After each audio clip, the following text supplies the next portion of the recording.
Welcome back sa ating channel. So ngayon tayo ay magdi-DIY muna ulit. At ito ay ang shoe rack. So bumili tayo sa Shopee. Na Shopee budol na naman tayo. Para medyo malinis na rin yung mga lagayan ng sapatos dito. Dahil kalat-kalat. So ito na siya. Dumating na. Medyo may kalakihan siya. Kasi 3-layer shoe rack yung binili natin. Okay, let's go. Let's unbox. So tulad pa rin ng dating pag-unbox natin sa mga iba nating binibiling gamit dyan. Kailangan mo nating i-check bawat piraso. Baka may kulang na kahoy dyan. So ilalabas natin dahan-dahan. At tignan natin kung nandito yung manual at doon natin i-check yung bawat isa.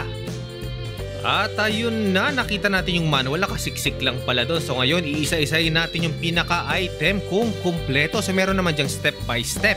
Pero syempre, iaayos na rin natin ng pares-pares. Kasi nga, yung nakalagay sa manual ay Chinese. So talagang illustration lang ang makikita nyo doon. So kailangan nating hanapin yung magkakasing sukat at sigurado naman makakaburin tayo dito ng parang box ulit. So mas madali nang makikita o maiduduktong-duktong. So parang Lego lang tong gagawin natin. At ito na, pagduduktong-duktungin natin para makabuo tayo ng parang box at saka na natin problemahin yung pinaka-loob. So gagawa muna tayo ng pinaka-frame niya. At hindi nyo naman kagad kailangan i-screw. Pwede naman pero kahit isang piraso lang munang ilagay nyo para sure kayong pag nagkamali, madali nyong tatanggalin at hindi malulustrate yung pinagkapitan nyo ng screw. At wag na wag nyo munang sisikipan. So yun, gagawa tayo ng box sa sinabi ko kanina. At ayan, nabuo na natin. At syempre, uunahin ko muna yung dito sa baba kasi sa bandang taas merong drawer na ikakabit dyan. So dito ang pinaka-safe kasi wala ka namang gaanong gagawin sa bandang baba. At ngayon naman, isunod natin itong pinaka-gitna. So meron ditong drawer at merong bukasan ng pinto. So ito yung ginagamit palang screw dyan. Ito yung special screw na ginagamit yan para hindi mo na kailangang butasin yung pinaka-ibabaw mismo ng shoe rack kasi pangit tignan. So sundan nyo na lang kung paano siya ilalagay. Ganyan lang siya. At ayun, kung makikita nyo sa video, nasa bandang taas siya kinakabit. Ayan, iduduktong nyo na sa pinaka-taas. Kung titignan nyo, wala nang screw sa pinaka-ibabaw. So napakagandang tignan ng cabinet natin. At sa bandang taas, ikabit nyo yung parang pahabang tabla dyan. Ayan, i-screw nyo lang dyan para magiging harang lang yan sa pinakataas. Okay, pwede na natin siyang itayo. Ayan, hindi siya gumagalaw-galaw para naman mas makita nyo ng maayos. Isunod naman natin itong pahabang lagayan ng layer na yan. So meron lang tayong nilalagay nyo na parang pin sa mga butas at ilalagay nyo yung pinakakahoy dyan. So hindi nyo na kailangang i-screw. At ito naman para sa pintuan. So wala siyang bisagra pero kung makikita nyo meron dyan parang kinakabit lang o tinutusok na mukha ring bisagra. At yan ang ikakabit nyo sa pinaka-pintuan niya. So ilagay muna natin dito, itusok muna natin pero mamaya tatanggalin din natin yan para mas madali nating makita at hindi mawala. So ikakabit natin yan sa pinakabukasan o pintuan itong pinaka-cabinet natin. So hindi naman kayo mamumroblema dyan kung ano yung kaliwa at kanan dahil meron yung butas sa kabilang gilid. So dun mo lang pwedeng i-shoot yung pinaka-item upang bukas ng pintuan. At dito rin sa kabilang side, meron ding maliit na pintuan o bukasan. So isa ring lagayan yan. Pero ito naman, maliit lang siya. Pero ang idea pagbukasan niya ay ganun din sa kabila o sa dalawang malaki. At itong maliit na kahoy naman, dito natin ilalagay yan sa bandang drawer niya. So ito yung magiging slidean niya para hindi malaglag yung pinaka-drawer nating maliit na gagawin. At ito na nga, bubuuin na natin yung pinakamaliit na drawer dyan. So sundan nyo na lang kung paano ko binuo yan. Pabox lang naman siya so madali siyang i-assemble. At kung di kayo sigurado, i-post nyo na lang yung video at kopyahin nyo kung paano ko siya pinag-i-screw. At ayan na, tapos na. So isushoot na natin doon sa sinabi kong slidean dyan sa pinakataas. Ayan, saktong-sakto naman, parang sinukat. At ngayon naman, pwede na nating sikipan yung mga screw dyan kasi sigurado na tayong dito natin ilalagay at tama ang ating sukat. At ngayon, pwede na nating ibalik to dyan at pwede nang hindi tanggalin dahil okay na at saktong-sakto na yung pagkakalagay. At kailangan i-double check yung pinaka-itsura niya o pinaka-illustration dito sa pinaka-manual natin. So, kailangan ikabit ng maliit na kahoy nito dito.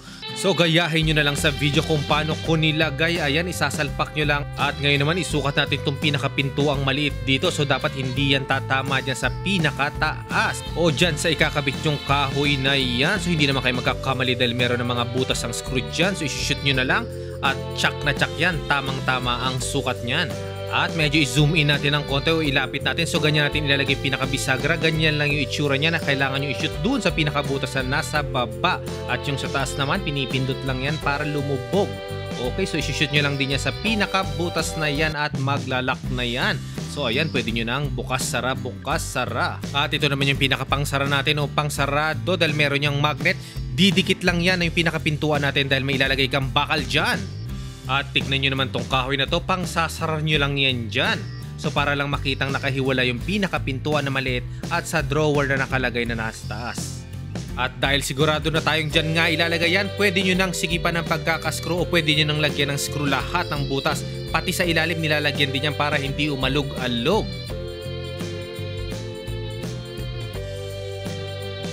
At ngayon balikan natin tong malaking pintuan o pangsara dito naman sa kabilang side. So ganun din kung paano din natin kinabit yung maliit na pintuan doon. Ganun din yung idea dito sa dalawang pintuan na to. So kailangan mo lang ding tanggalin yung kinakabit kaninang bisagra at ikabit mo sa pinakapintuan mismo at itong maliit na pin na to, ilalagay nyo lang yan dyan sa taas. At kung papansinin nyo yung ilalim na board ng pinakaibabaw ng cabinet natin, meron dyang butas at dyan nyo yan isushoot. At ganun din, dun din sa maliit na pintuan, meron din siyang ganito. So ito yung pinakapang-lock natin o pangsara sa pinakapintuan dahil ito ay may magnet din. Hindi na natin kailangan ng pinaka-handle sa pinakapintuan dahil nga sa tuwing bubuksan mo lang, itutulak mo lang yung pinaka-board o yung pinakapintuan natin at kusa na siyang bubukas at syempre para sumara, meron siyang magnet. At ito naman yung bakal na sinasabi ko na ikakabit nyo dito sa pinakapintuan mismo dahil yan yung didikit dun sa pinaka-magnet na nilagay natin. At kailangan mo lang siyang i-screw ng medyo masikip para hindi natatanggal once binubuksan at sinasara nyo. At syempre subukan na natin, ayan, dumidikit siya at pag kailangan buksan, pindutin nyo lang yung pinaka-board at bubukas na yan at ibalik nyo lang ulit at sasara na yan. At balik tayo dito sa maliit na pintuan na nandito sa baba. So kailangan na nating sikipan yung pagkakaskru natin para sure na maisara at hindi matanggal kaagad. At ito na, malapit na tayong matapos. Yung likod na lang, tatakpan na lang natin ang board dyan. At ayan na siya. So dahan-dahan lang sa pagpako dahil malambot na board lang to. Ito ay lawanit lang. So manipis na kahoy lang to o plywood. Ang pinaka-importante lang naman dyan ay matakpan yung likod at hindi malaglag yung mga sapatos na ilalagay nyo dun sa pinakaloob. At ito na ang pinaka-last sa lahat. Meron niyang 4 na paa. So kailangan nyo lang i-screw yan o iikot. So walang problema dyan. Napaka-basic lang ng pagkabit ng paa na ganyan. At finally, itatayo na natin siya at kumpleto na ang lahat. So yung mga gagawa at bubuo nito, tignan nyo na lang yung pinaka-video natin kung paano natin pinakakabit yung mga screw dyan. Ayan, pwede nyo namang i-post para hindi kayo maligaw o kung paano man i-screw yung mga nakalagay dyan. At ito naman yung sa loob, tignan nyo na lang, pwede nyong i-post ulit yan para makita nyo kung tama ba ang pagkakalagay nyo. Gayahin nyo lang yan dahil parehong-pareho din ang magiging itsura niyan. Okay, pwede na natin i-compare yung before and after natin. At ito yung itsura kanina ng ating lagayan ng sapatos, kalat-kalat at napakadugyot tignan. At ito naman ang ating final na itsura ng ating shoe rack. Ayan, napakaganda, mukhang yayamanin at napakalinis ng tignan. Ayan, kung titignan nyo, nakalagay na dyan lahat ng ating sapatos. Hindi na pakalat-kalat at madaling kunin. At ito naman yung drawer, pwede nyo lagyan ng mga susi yan. So yun, hanggang dito na lang po tayo.